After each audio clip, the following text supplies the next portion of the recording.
Korang ingat lagi tak pelakon drama Nur 2 yang pegang watak Juwita? Dulu meletop, lepas tu tiba-tiba gaib.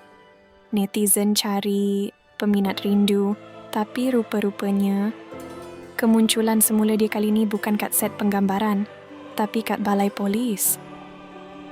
Apa dah jadi dengan Azhar Azmi? Betul ke dia dengan suami scam orang sampai berjuta-juta? Jom kita rungkai drama realiti hidup Azhar Azmi yang lagi panas dari skrip drama TV. Let's go.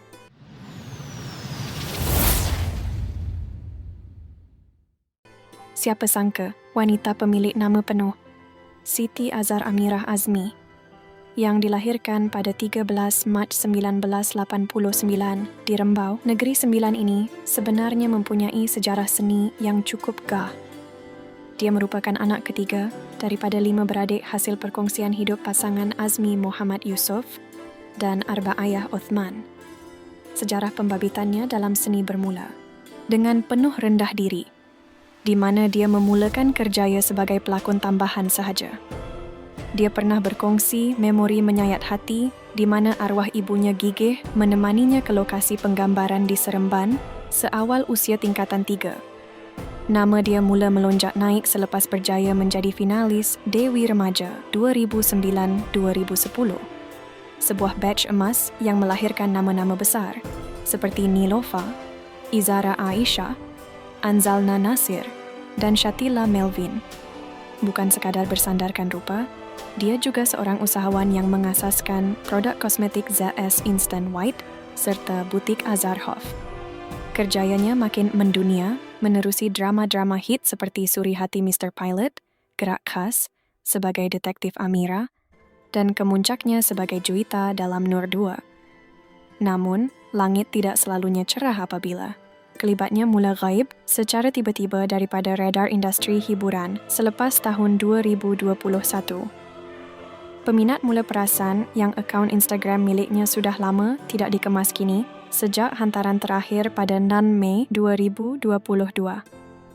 Kehilangan ini mencetuskan pelbagai teori misteri sehingga ada peminat di TikTok yang menghasilkan video khas mendoakan kesejahteraannya.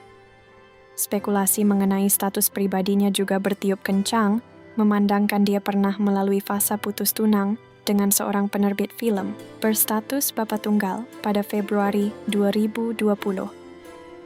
Terdapat desas-desus liar mengatakan dia sudah berkahwin secara rahsia.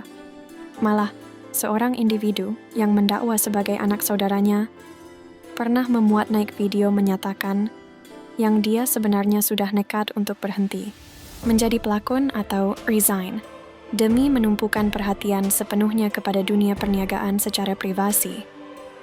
Individu tersebut mendakwa yang dia berada dalam keadaan baik namun mahu menjauhkan diri daripada perhatian umum. Bagaimanapun, dia menafikan bahawa Azhar Azmi sudah berkahwin. Segala misteri kehilangan itu akhirnya terjawab dengan satu tamparan hebat buat industri seni pada akhir Februari 2026. Nama pelakon ini kembali meletop di media sosial, namun bukan kerana anugerah lakonan, sebaliknya kerana sekeping gambar salinan kad pengenalan miliknya dan suaminya yang tular.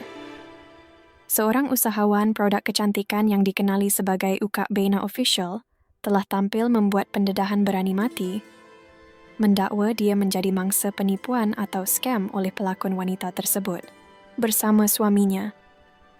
Mengikut dakwaan mangsa, dia telah mengalami kerugian besar mencecah RM300,000 akibat terpedaya dengan janji manis pasangan tersebut.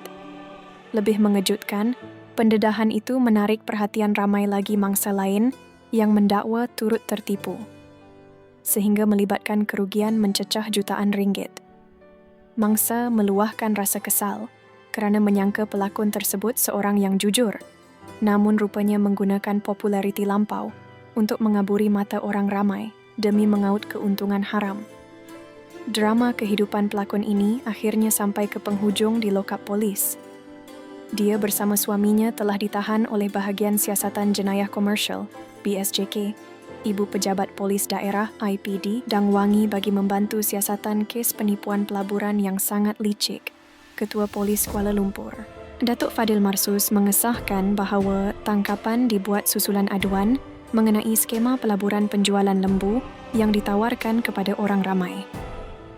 Bukan itu sahaja, pasangan duo ini rupanya sudah lama dalam pemerhatian pihak berkuasa kerana sebelum ini mereka juga didakwa terlibat dalam kes penipuan urusan penjualan tanah kurnia serta sindiket menawarkan darjah kebesaran negeri, gelaran datuk palsu kepada individu tertentu. Malah, Ketua Polis Daerah Seremban turut mendedahkan laporan daripada seorang pesara kerajaan yang kerugian RM23,000 akibat perbuatan mereka. Pasangan ini dilaporkan sering berpindah randah untuk melarikan diri daripada buruan polis sebelum akhirnya tumpas jua. Berat juga nak telan kisah kali ni kan? Apa-apa pun, kita sebagai manusia biasa tak layak nak menghukum lebih-lebih. Walaupun kes ni tengah dalam siasatan polis, kita doakanlah yang baik-baik buat Azhar Azmi. Semoga segala urusan dipermudahkan, mangsa-mangsa mendapat keadilan dan dia sendiri pun diberi kekuatan untuk selesaikan segala kemelut yang berlaku. Mungkin ada hikmah di sebalik semua yang terjadi ni untuk dia kembali ke jalan yang benar. Kita yang dengar ni pun, jadikanlah pengajaran supaya lebih berhati-hati dalam urusan pelaburan. Korang rasa macam mana? Jangan lupa drop komen korang dengan bahasa yang berhemah ya. Terima kasih sebab sudi tonton sampai habis. Jangan lupa tekan butang like, share dan subscribe untuk terus sokong channel ni. Kita jumpa lagi dalam video akan datang. Assalamualaikum.